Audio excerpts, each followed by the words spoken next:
Assalamualaikum warahmatullahi wabarakatuh. Alhamdulillah, anak-anakku sekalian, kita dapat bertemu kembali dalam pembelajaran IPS. Nah, sebelum kita mulai pembelajaran hari ini, marilah kita berdoa terlebih dahulu ya, menurut agama dan kepercayaannya masing-masing. Berdoa dimulai. Selesai. Pada kesempatan kali ini, kita akan membahas mengenai aktivitas manusia dalam memenuhi kebutuhan. Materi yang akan kita bahas yaitu tentang kegiatan ekonomi. Baiklah anak-anakku sekalian, sebelum kita masuk ke materi, kita akan bacakan dulu tujuan dari pembelajaran kita kali ini, yaitu kalian setelah melakukan pembelajaran tentang kegiatan ekonomi, ya kalian dapat menyebutkan pelaku ekonomi dalam kehidupan sehari-hari ya, di masyarakat secara benar. Lalu dapat menjelaskan peran pelaku ekonomi di masyarakat dengan tepat, ya, serta dapat menganalisis masalah yang dihadapi pelaku ekonomi, khususnya pada masa-masa pandemi COVID-19 secara tepat. Adapun kompetensi dasar dan indikator pencapaian kompetensi, di sini ada kompetensi dasar, ya, ada indikator pencapaian kompetensinya, lalu ada nilai karakter. Silakan dibaca. Baik, kita masuk ke materi yang pertama, yaitu kegiatan ekonomi. Nah, kegiatan ekonomi adalah kegiatan manusia dalam memenuhi kebutuhannya. Nah, kegiatan ekonomi ini dalam sehari-hari ya, itu ada 3 macam. Yang pertama adalah kegiatan produksi, yang kedua ada kegiatan konsumsi, dan yang ketiga adalah kegiatan distribusi. Baik, kita bahas satu-satu ya anak-anakku sekalian.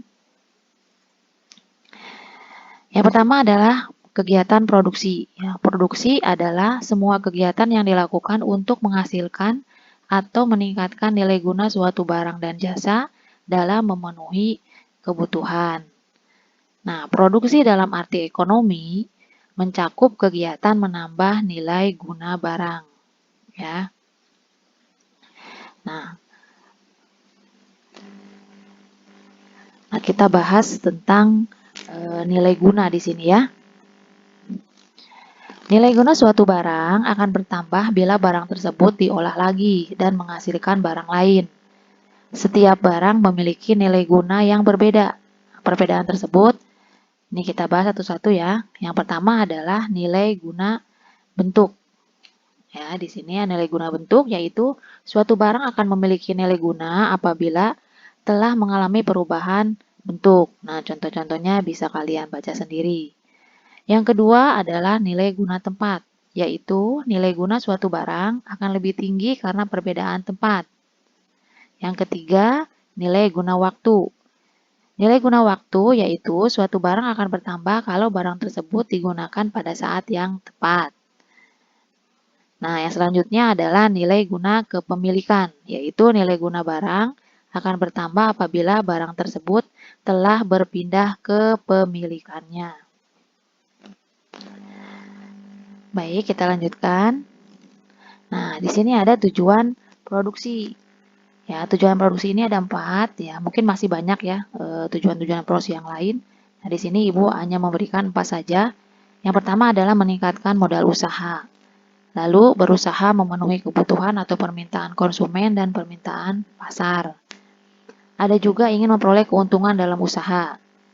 Lalu ada juga melanjutkan usaha dan mempertahankan dengan cara meningkatkan proses produksi secara terus-menerus. Orang atau lembaga yang menghasilkan barang atau menambah kegunaan barang disebut produsen. Ya, produsen ya. Jadi produsen itu adalah orang yang melakukan kegiatan produksi. Nah, untuk melakukan produksi, seorang produsen harus ingat tentang 3 hal. Nah, di sini ada what, how, dan whom. Nah, kita bahas satu-satu ya.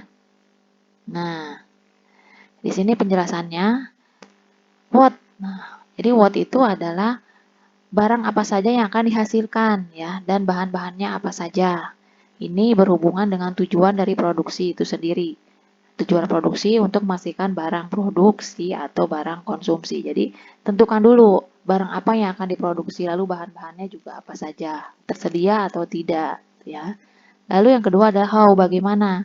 Bagaimana memilih faktor-faktor produksi untuk memproduksi barang harus dipikirkan oleh seorang produsen, karena ini akan menyangkut tentang tenaga kerjanya, modal dan bahan baku dengan tujuan memproduksi barang atau jasa yang berkualitas dan harga jual yang murah. Yang ketiga adalah whom, jadi kepada siapa barang produksi tersebut didistribusikan ya atau disalurkan.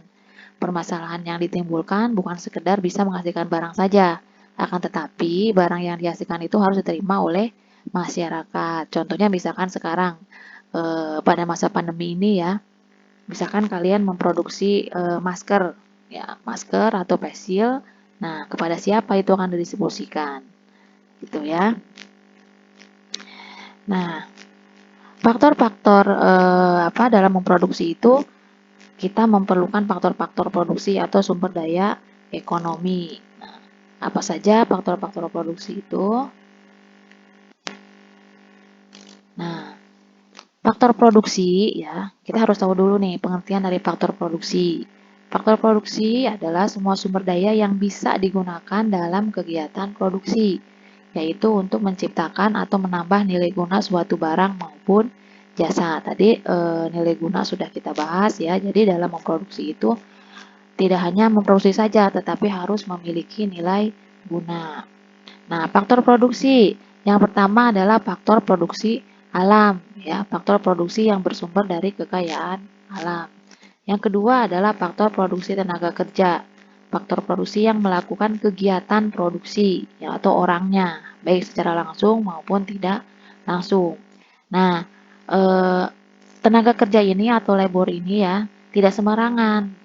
Jadi harus sesuai dengan paknya, harus sesuai dengan kemampuannya. Jadi harus terdidik, terlatih, ya. Jadi agar hasil produksinya ini bisa mencapai target ya, bisa pas gitu kan ya. Nah, yang ketiga adalah faktor produksi modal. Jadi selain apa namanya faktor produksi alamnya atau bahan bakunya, ada tenaga kerjanya. Lalu yang ketiga adalah faktor produksi modal.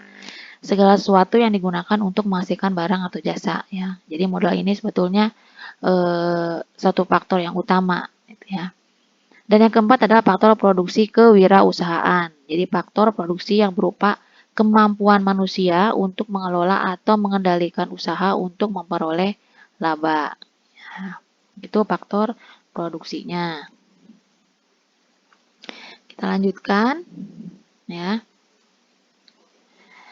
Nah, yang kedua adalah konsumsi. Jadi kegiatan ekonomi yang kedua adalah konsumsi ya. Konsumsi adalah kegiatan manusia untuk memakai, menggunakan, mengurangi atau menghabiskan nilai guna suatu barang dan jasa dalam memenuhi kebutuhan. Nah, faktor yang mempengaruhi konsumsi ya, faktor-faktor yang mempengaruhi orang mengkonsumsi suatu produk atau suatu barang yang pertama adalah pendapatan. Jadi harus disesuaikan dengan pendapatan. Yang kedua adalah harga diri terhadap lingkungan. Jadi mungkin ini dapat dilihat sebagai oh saya mengkonsumsi apa. Nah, itu akan mencerminkan atau memperlihatkan apa kedudukan dia di masyarakat. Yang ketiga adalah tingkat pendidikan. Yang keempat, tempat tinggal. Yang kelima, ketersediaan barang dan jasa. Dan yang keenam adalah jumlah anggota keluarga. Jadi semakin banyak jumlah anggota keluarganya, berarti semakin banyak produk yang dikonsumsi. Nah, siapa saja yang melakukan kegiatan konsumsi? Nah, di dalam ilmu ekonomi, pelaku konsumsi dapat dikelompokkan antara lain ada rumah tangga keluarga, rumah tangga perusahaan, dan rumah tangga negara.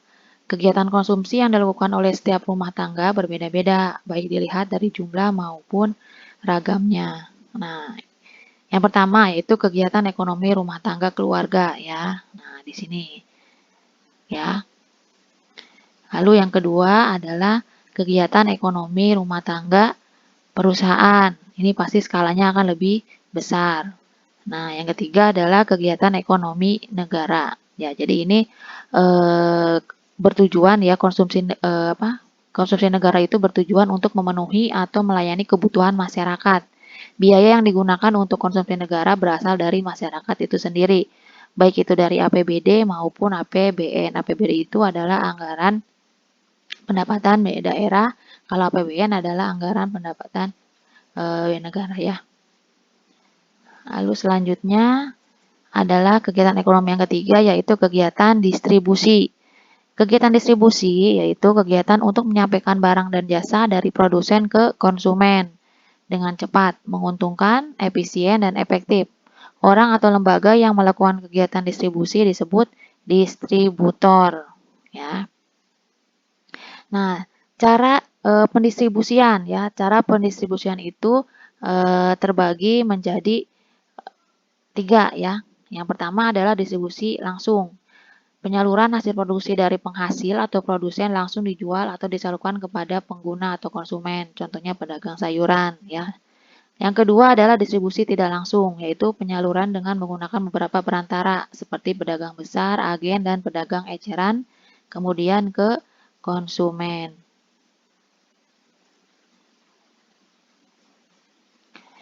Nah, ini ada lembaga-lembaga distribusi ya atau orang atau badan usaha yang menjadi perantara antara produsen dan konsumen.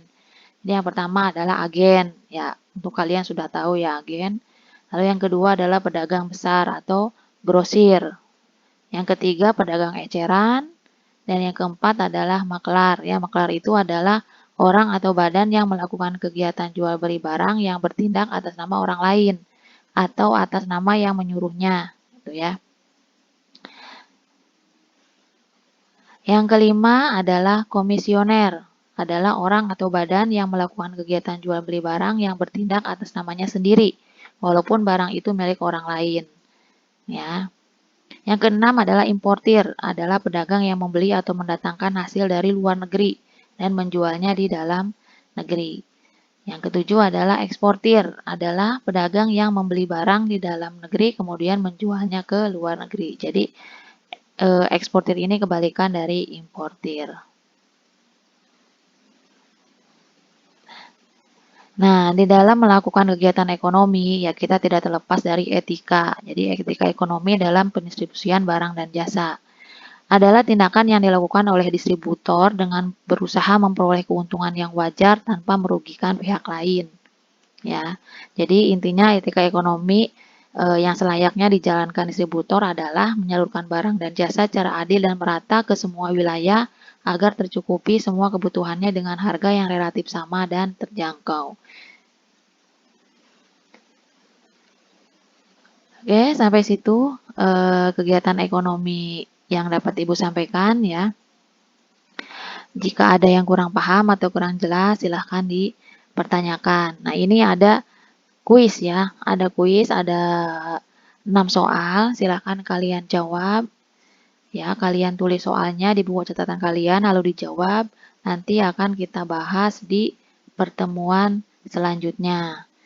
Ya, mungkin untuk pembelajaran hari ini dicukupkan sekian. Kurang lebihnya Ibu mohon maaf. Wabillahi taufiq wa hidayah. Wassalamualaikum warahmatullahi wabarakatuh.